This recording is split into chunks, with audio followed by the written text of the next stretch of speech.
성경에 기록된 이스라엘의 왕들은 모두 42명입니다. 사울, 다윗, 솔로몬. 그 이후에 이제 나라가 분열이 됐죠. 그래서 남유다에서는 20명의 왕, 그리고 북이스라엘에는 19명의 왕이 있었습니다. 그 중에 가장 성경에서 말하는 악한 왕이 누구였을까요? 그가 북이스라엘의 초대 왕이었던 여로보암입니다. 오늘은 여로보암에 대해서 알아보면서 우리에게 주시는 주님의 음성에 귀 기울이고자 합니다. 열왕기상 거기 키시려고요? 열왕기상 11장 28, 29절 읽겠습니다. 이 사람 여로보암은 큰 용사라. 솔로몬이 이 청년의 부지런함을 보고 세워 요셉 족속의 일을 감독하게 하였더니 그 즈음에 여로보암이 예루살렘에서 나갈 때에 실로 사람 선지자 아히야가 길에서 그를 만나니 아히야가 새 의복을 입었고 그 두 사람만 들에 있었더라. 이 여로보암은 솔로몬 왕이 아끼던 사람이었습니다. 그는 다윗 성읍을, 지금 다윗성 있죠? 거기에 벽을 재건하는 총 감독이었습니다. 그러나 솔로몬이 우상을 숭배하며 하나님을 떠나자 하나님은 솔로몬에게 이렇게 말씀을 하시죠. 열왕기상 11장 11절 내가 내 언약과 내가 네게 명령한 법도를 지키지 아니하였으니 내가 반드시 이 나라를 내게서 빼앗아 내 신하에게 주리라. 자, 여기서 하나님이 염두에 두신 솔로몬의 신하가 바로 여로보암이었습니다. 하나님은 선지자 아히야를 여로보암에게 보내죠. 그리고 다음과 같이 당신의 뜻을 전하십니다. 11장 30절 이하 읽겠습니다. 아히야가 자기가 입은 새 옷을 잡아 12조각으로 찢고 여로보암에게 이르되 너는 10조각을 가지라. 이스라엘의 하나님 여호와의 말씀이 내가 이 나라를 솔로몬의 손에서 찢어 빼앗아 10지파를 내게 주고 38절도 읽겠습니다. 내가 만일 내가 명령한 모든 일에 순종하고 내 길로 행하며 내 눈에 합당한 일을 하며 내 종 다윗이 행함과 같이 내 율례와 명령을 지키면 내가 너와 함께 있어 내가 다윗을 위하여 세운 것 같이 너를 위하여 견고한 집을 세우고 이스라엘을 내게 주리라. 아멘. 하나님이 분명히 이 여로보암에게 이렇게 견고한 약속을 주셨습니다. 여로보암이 먼저 왕의 자리를 그렇게 구한 것이 아니었죠. 하나님은 솔로몬을 징계하시기 위해서 이 여로보암에게 10지파를 주시겠다고 먼저 일방적으로 선언하신 것입니다. 40절 보겠습니다. 이러므로 솔로몬이 여로보암을 죽이려 하매 여로보암이 일어나 애굽으로 도망하여 애굽 왕 시삭에게 이르러 솔로몬이 죽기까지 애굽에 있으니라. 아멘. 우리 지난 시간에 시삭왕 살펴봤죠? 쇼생크. 여로보암이 이 솔로몬을 피해서 애굽 왕 시삭에게로 이제 피신을 합니다. 그랬다가 솔로몬이 죽은 후에 세겜에 돌아와서 북이스라엘의 왕이 된 것이죠. 여로보암이 왕이 되고 나서 가장 먼저 한 일은 세겜이라는 도시를 건설해서 수도로 만든 것입니다. 또 요단강 동쪽 편에 브누엘이라는 도시를 건설을 합니다. 그의 집권 초기에 이렇게 정치적인 입지를 견고히 세워 나가는 것이죠. 그러나 그의 종교적인 입지를 세우는 데는 문제가 있었습니다. 그것은 성전이 북이스라엘이 아니라 남유다의 땅인 예루살렘에 위치해 있기 때문이었죠. 이스라엘의 모든 남자라면 1년에 3차례 예루살렘에 올라가야 합니다. 거기서 제사를 드려야 하죠. 그런데 북쪽에 있는 백성들이 이 남유다 영토로 내려가면 어떤 일이 벌어지겠습니까? 종교적인 정통성이 예루살렘에 있었기 때문에 이들의 마음이 남유다 왕 르호보암에게 기울어질 수 있다라는 것이죠. 자, 이에 여로보암이 다음과 같이 위기의식을 느낍니다. 12장 27절. 만일 이 백성이 예루살렘에 있는 여호와의 성전에 제사를 드리고자 하여 올라가면 이 백성의 마음이 유다 왕 된 그들의 주 르호보암에게로 돌아가서 나를 죽이고 유다 왕 르호보암에게 돌아가리로다 하고. 자, 하나님이 이 여로보암에게 분명히 너가 나의 명령과 율례를 잘 지키면 견고한 집을 세워주겠다, 이러한 약속이 이 여로보암에게 있었습니다. 그의 왕권은 어디까지나 이 하나님의 의지, 하나님의 주권에 달려 있었던 것이죠. 그러나 여로보암은 백성들을 바라봤습니다. 그러면서 자신의 왕권이 이 백성들의 마음에 따라 달려 있다라고 생각을 하게 된 것이죠. 그 결과 그 마음이 불안해집니다. 조급해집니다. 그래서 그는 하나님을 대신하는 우상을 만들게 된 것입니다.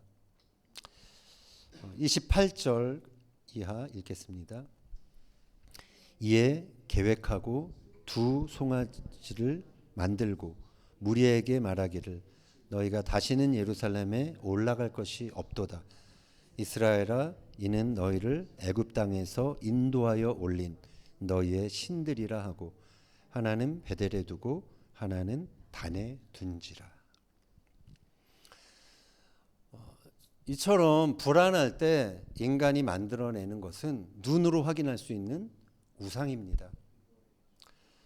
이스라엘 백성들이 광야에서도 그랬죠. 광야에서도 불안이 커지니까 그들이 금송아지를 만들어냈었죠.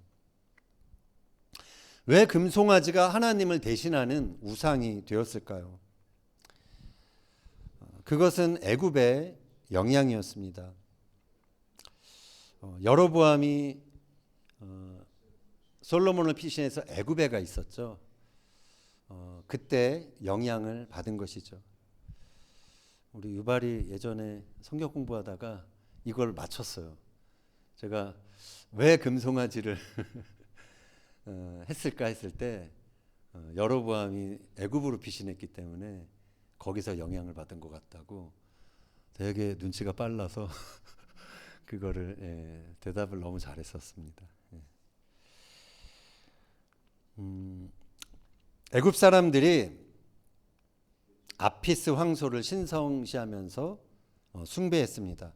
잠깐 그림을 보여주시면 아피스 황제는 그 머리에 가운데 동그란 원반 같은 게 있죠. 이게 애굽의 태양신인 푸타입니다.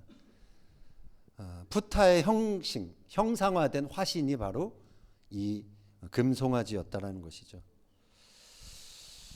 이 황소는 힘과 재물과 다산의 상징이었습니다. 힘, 재물, 다산.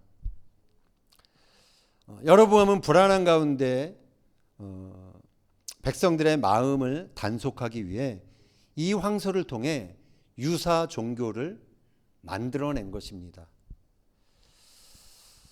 여로보암은 하나님을 자신의 욕망에 맞춰 재구성한 것입니다. 이것이 하나님이다라고.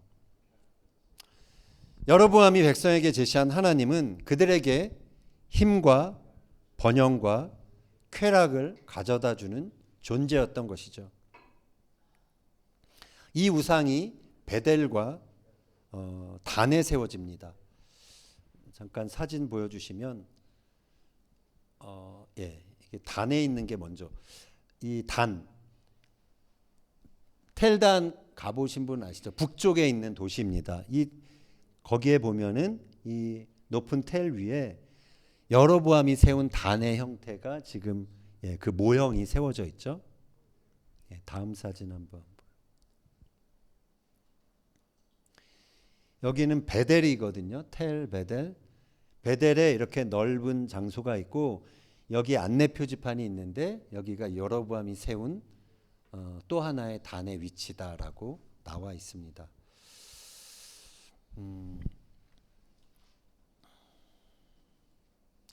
여로보암이 우상의 제단만 세운 것이 아니었습니다. 그는 이스라엘 여러 군데에 산당을 지었습니다. 그리고 레위 자손이 아닌 보통 일반 백성이 제사장이 되어서 그것을 섬기게 했습니다. 또 절기도 바꿉니다. 7째 달 15일, 이 초막절을 8째 달 15일로 바꿉니다. 절기는 모에딤이라고 해서 하나님이 정하신 시간입니다. 그런데 자기가 임의로 바꿔버린 것입니다. 이에 하나님이 그에게 선지자를 보내 심판의 메시지를 전하십니다. 그때 마침 여로보암은 분향하기 위해 제단 곁에 서 있었습니다. 하나님의 사람이 제단을 향해 이런 말을 선포합니다. 13장 2절. 제단아 제단아 여호와께서 이와 같이 말씀하시기를 다윗의 집에 요시아라 이름하는 아들을 낳으리니 그가 내 위에 분향하는 산당 제사장을 내 위에서 제물로 바칠 것이요 또 사람의 뼈를 내 위에서 사르리라 하셨느니라 하고. 자, 이 예언이 대략 300년 후에 요시아 왕 때 요시아 왕에 의해서 정확히 이루어집니다. 그게 열왕기 하 23장에 나오는데요. 15절 16절 읽겠습니다. 또한 이스라엘에게 범죄하게 한 느밧의 아들 여로보암이 베델에 세운 제단과 산당을 왕이 헐고 또 그 산당을 불사르고 빻아서 가루를 만들며 또 아세라 목상을 불살랐더라. 요시아가 몸을 돌이켜 산에 있는 무덤들을 보고 보내어 그 무덤에서 해골을 가져다가 제단 위에서 불살라 그 제단을 더럽게 하니라. 이 일을 하나님의 사람이 전하였더니 그 전한 여호와의 말씀대로 되었더라. 실제로 베델에 가면 죽은 사람을 매장한 그 동굴 무덤들이 많이 있습니다. 잠깐 사진 보여주시면 여기 브루얼 사이트라고, 이게 아까 그 넓은 베델 바로 옆에 있는 표지판인데요. 여기 열왕기하, 우리가 좀 전에 읽었던 열왕기하 23장 16절 말씀이 나왔고요. 요시아가 거기서 그 무덤을 보고서 그리고 거기서 뼈를 꺼내었다라는, 그런 뼈를 꺼내어서 제단 위에 불살랐다라는 그러한 표지가 있습니다. 이미 죽은 제사장들의 뼈를 무덤에서 빼내어서 제단에서 불태운 것이죠. 그래서 그 우상의 제단을 더럽혔고 못쓰게 만든 것입니다. 열왕기상 13장 33절 읽겠습니다. 여로보암이 이 일 후에도 그의 악한 길에서 떠나 돌이키지 아니하고 다시 일반 백성을 산당의 제사장으로 삼되 누구든지 자원하면 그 사람을 산당의 제사장으로 삼았으므로 이 일이 여로보암 집에 죄가 되어 그 집이 땅 위에서 끊어져 멸망하게 되니라. 여로보암이 간 길은 악한 길이었고 결국 멸망에 이르는 길이었습니다. 북이스라엘은 BC 722년에 남유다보다 먼저 멸망하게 됩니다. 예수님이 말씀하셨죠. 마태복음 7장 14절. 좁은 문으로 들어가라. 멸망으로 인도하는 문은 크고 그 길이 넓어 그리로 들어가는 자가 많고 생명으로 인도하는 문은 좁고 길이 협착하여 찾는 이가 적음이라. 멸망으로 가는 길은 넓습니다. 그래서 많은 사람들이 불편하고 힘든 좁은 길보다도 그 넓은 길을 가려고 애를 씁니다. 예수님은 한 사람이 두 주인을 섬길 수 없다라고 말씀하셨습니다. 하나님을 섬기든 재물을 섬기든 그 둘 중에 하나를 선택해야 한다라고 말씀하셨습니다. 여기서 재물이 히브리어로는 맘몬이고 헬라어로는 맘모니아입니다. 맘모나스. 돈을 주관하는 신이 바로 맘몬인 것이죠. 예나 지금이나 사람들은 부유하고 자신에게 돈과 권력을 가져다주는 신을 섬깁니다. 여기서 오늘날 우리 기독교 교회 안에도 번영신학이라는 것이 싹트게 되었습니다. 번영신학은 성도가 부유하고 건강하고 행복하기를 하나님이 바라신다라는 가르침입니다. 물론 하나님이 선하신 분이라서 우리가 그렇게 되길 원하실 것입니다. 그런데 그 가르침이 너무 한쪽으로만 치우쳐 있다는 것이죠. 그래서 번영신학을 가르치는 사람들은 하나님은 당신이 건강하길 원하신다. 하나님은 모두가 부자가 되길 원하신다. 가난과 질병은 하나님의 뜻이 아니다 라고 설교하는 것이죠. 그리고 그들은 믿는 자에게 권세가 있기 때문에 예수의 이름으로 건강과 번영과 성공을 선포하면 그 믿음의 선포가 그대로 이루어진다라고 가르칩니다. 물론 우리가 믿음으로 기도해야 될 때가 분명히 있지만 이것만을 구해서는 안 된다라는 것이죠. 번영신학이 왜 문제가 되는가? 그것은 기도가 하나님의 뜻을 이루는 것보다 나의 뜻, 나의 번영에 대한 욕망을 이루는 도구로 전락하기 때문입니다. 번영의 복음에서 하나님은 나의 건강과 번영과 성공을 이루어주는 그러한 신이 되는 것이죠. 이는 너희를 애굽 땅에서 인도하여 올린 너희의 신들이라. 번영신학에서 말하고 있는 하나님은 여로보암이 이렇게 말하고 있는 그 신과 사실은 별반 다를 바가 없는 것입니다.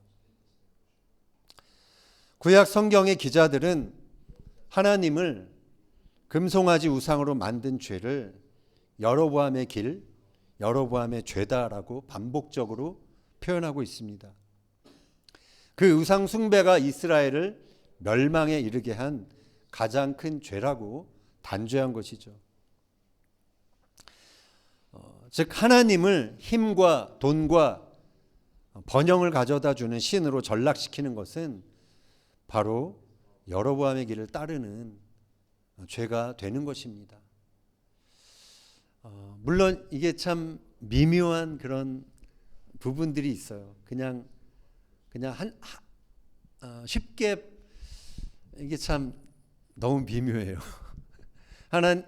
하나님을 향해 우리가 기도할 때 물론 믿음의 기도를 분명히 사용해야 하지만 좀 치우쳐서 이렇게 하는 그러한 부분들에 대해서는 조심해야 한다라는 것입니다. 황소는 오늘날에도 힘과 풍요의 상징입니다. 사진 보시면은 이제 알겠지만 세계 금융의 중심인 뉴욕 월스트리트 증권거래소 앞에도 이런 황소상이 있습니다. 사람들은 이 앞에서 사진을 찍으면 부자가 된다고 해서 기념샷을 찍죠. 금송아지 우상 숭배는 오늘날 자본주의 사회 안에서도 돈이면 최고라는 그런 황금 만능주의로 똑같이 존재하고 있는 것입니다. 유대인 랍비 조나단 삭스가 이런 말을 했습니다. 소비주의는 새로운 종교가 되었다. 소비주의의 대성당은 쇼핑센터며 소비주의의 가장 큰 죄는 올해의 모델을 구입하지 않는 것이다. 소비주의 사회에서 광고를 우리는 보게 됩니다. 광고를 통해서 소비자들 안에 지속적인 불만족을 창출해내죠. 불만족 대신에 너희가 행복을 얻으려면 소비하라라는 것입니다. 결국 이러한 소비주의 사회에서 행복을 얻기 위해서는 돈이 필요하고요. 그래서 돈이 우상이 되는 것입니다. 시편 기자는 우상의 속성에 대해 이렇게 말합니다. 시편 115편 4절 이하. 그들의 우상들은 은과 금이요 사람이 손으로 만든 것이라. 입이 있어도 말하지 못하며 눈이 있어도 보지 못하며 귀가 있어도 듣지 못하며 코가 있어도 냄새 맡지 못하며 손이 있어도 만지지 못하며 발이 있어도 걷지 못하며 목구멍이 있어도 작은 소리조차 내지 못하느니라. 우상들을 만드는 자들과 그것을 의지하는 자들이 다 그와 같으리로다. 우상은 여기 말하는 것처럼 신적 능력이 있기는커녕 보고 듣는 능력조차 없는 것입니다. 우상 숭배의 비극은 그것을 의지하는 자들이 이 우상과 같아진다는 것입니다. 제대로 보지 못하고 제대로 듣지 못하게 된다는 것이죠. 이것이 우상을 섬기는 역설인 것입니다. 시편 기자는 이어서 말합니다. 10절이야. 아론의 집이여 여호와를 의지하라. 그는 너희의 도움이요 너희의 방패시로다. 시편 기자는 우상에 빠졌던 그 아론의 집 이스라엘 백성들에게 말합니다. 우상이 아니라 오직 하나님을 의지하라. 오직 하나님이 너희의 도움과 방패가 되신다는 것이죠. 성경에서 이 출애굽기의 금송아지 사건이 나온 뒤에 모세는 이스라엘 백성들에게 다음과 같이 말합니다. 출애굽기 35장 1절 2절 읽겠습니다. 여호와께서 너희에게 명령하사 행하게 하신 말씀이 이러하니라. 엿새 동안은 일하고 일곱째 날은 너희를 위한 거룩한 날이니 여호와께 엄숙한 안식일이라. 누구든지 이날에 일하는 자는 죽일지니. 강력한 말씀입니다. 우리는 금송아지 사건 이후에 바로 이 안식일에 대한 계명이 기록되어 있다는 사실에 주목해야 합니다. 그것은 한마디로 안식일이 번영을 숭배하는 인간 문제에 대한 처방이기 때문에 그렇습니다. 안식일에 우리는 일을 멈춥니다. 돈과 소비가 목적이 되어 정신없이 분주하게 살았던 삶을 뒤로 하고서 우리는 하나님의 안식, 하나님의 시간 속으로 들어가는 것입니다. 가족들과 함께 시간을 보내고 교회에서는 믿음의 가족들과 함께 예배를 드립니다. 그러면서 우리에게 주신 것들에 대해서 하나님께 감사하는 것이죠. 우리가 지금 없는 것으로 불만족스러워하는 것이 아니라 이미 주신 것에 대해 감사하며 감사를 회복하는 그러한 시간이 되는 것입니다. 따라서 이 안식일은 더 소유해야 행복해진다라고 말하는 소비주의 사회로부터 우리 자신을 보호하는 그러한 영적 안식의 시간이 되는 것입니다. 우리는 이 안식일을 통해 이 세상에서 누가 참 신인가를 다시 한번 고백하게 됩니다. 만몬이 아니라 하나님이 나의 주인임을 다시 고백하는 것이죠. 오직 하나님이 모든 축복의 근원임을 고백하면서 우리는 더 많은 소유와 성취에 대한 그 염려와 압박에서부터 벗어나게 되는 것입니다. 우리는 이렇게 안식일을 지킴으로 세상의 지배가치로부터 벗어나게 됩니다. 안식일을 통해 번영을 약속하는 우상의 미혹을 차단할 수 있게 되는 것입니다. 그래서 보이는 우상을 따라가는 넓은 길이 아니라 고난이 따를지라도 하나님의 뜻을 따라 좁은 길을 갈 수 있게 되는 것입니다. 지금도 세상은 끊임없이 우리에게 부와 명예를 가져다 주는 우상들을 만들어냅니다. 많은 사람들이 분별 없이 그 우상들을 나의 하나님으로 받아들이고 나의 하나님으로 여기며 그 우상에게 절합니다. 그러나 우상이 우리를 위해 일할 것이라는 생각은 망상입니다. 우상은 결국 우리를 멸망의 길로 인도하고 마는 것입니다. 우리는 우리에게 번영을 약속하는 유사 종교를 분별해내야 합니다. 오직 성경에서 말하는 하나님을 붙들고 그분의 약속을 신뢰해야 우리는 여로보암의 길로 가지 않게 되는 것입니다. 바라기는 내 삶의 주변에 세워진 우상들을 분별해내고 오직 하나님 한 분을 섬기며 따르는 저와 여러분이 되기를 예수님의 이름으로 축원합니다.